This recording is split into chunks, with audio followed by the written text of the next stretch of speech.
My name remains Sylvanus Eken, reaching you from First Mark TV. First Mark TV, Family Liberation Square. Last discussion, part 5, on should a witch or wizard be killed in the 21st century? According to the book of Exodus, chapter 22, verse 18. Now, we says that suffer not a witch to live. In our last discussion, I told you, and if a penalty they want to carry out over your matter require you to be put to death, nobody can kill you in the witchcraft coven without a member of your family. So if there is no member of your family in that particular coven, they will keep a mark in you. That mark that you normally wake up and say, somebody tear my body. It means keep in view.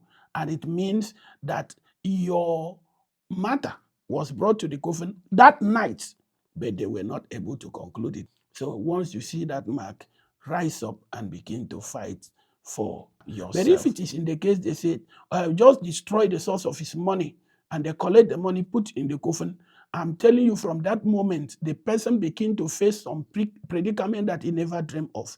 Business falling, marriage, everything. No, they begin to rain terror to the person. Serious terror to the person. And before you know, sickness, infirmity, disease, all manner of things begin to come from different angles. The children, the wife, the husband, all of that.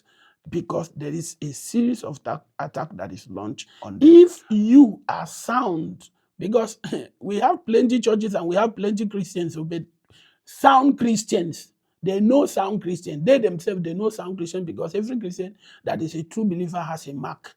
And if you don't have that mark, whatever name you call yourself, whatever title you have in church, they know that you are their soft target, that if they attack you, they will get you. Maybe you are possessed with the spirit of lust, you are possessed with the spirit of fornication, adultery, and all of that. They know that you're their soft target, irrespective of your position in church and your title. So that is one thing that you really need to do, to make sure that if you claim to be a Christian, that you are a true Christian. Because if you are a true Christian, they cannot hurt nor harm you. This particular set of people called witches and wizards, they work a lot through foundation, through the origin of the place, through the where the person comes, the origin of the person and where the person comes from. And that is one thing that you really need to pay attention, that your life is totally clean, that you exonerate yourself from anything that is negative from your family and from your offspring. You do not associate in the case of anything that is not of God and that is not approved by the Bible. You really need to study your Bible to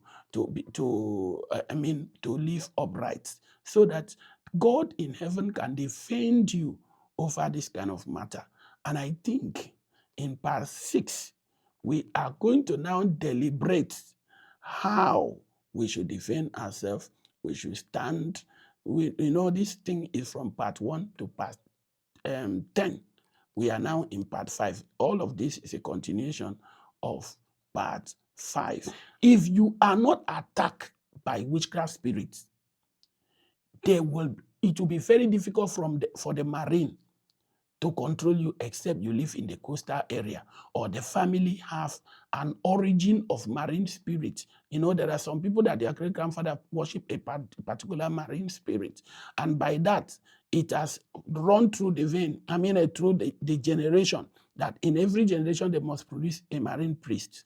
And maybe getting to a certain level, other people have cut off and then become Christians and have done those things. And those demons are looking for inspiration, somebody they can raise upon in that particular generation to also demonstrate their relevance in that generation. And if there is nobody, they could be underground causing a lot of problem to gain attraction. In the case of you finding somebody who is not attacked by witchcraft, having marine spirit is over this kind of issue. But except you are living in the coastal area, it is if it is not a coastal area and you're living maybe in a place where you have a normal landscape and you are attacked by marine spirit, it is witchcraft spirit that took you there. If they have done everything to attack you and they could not succeed, they can also summon you to marine. There are several structures in the spiritual realm that can launch attack over humans. God bless you.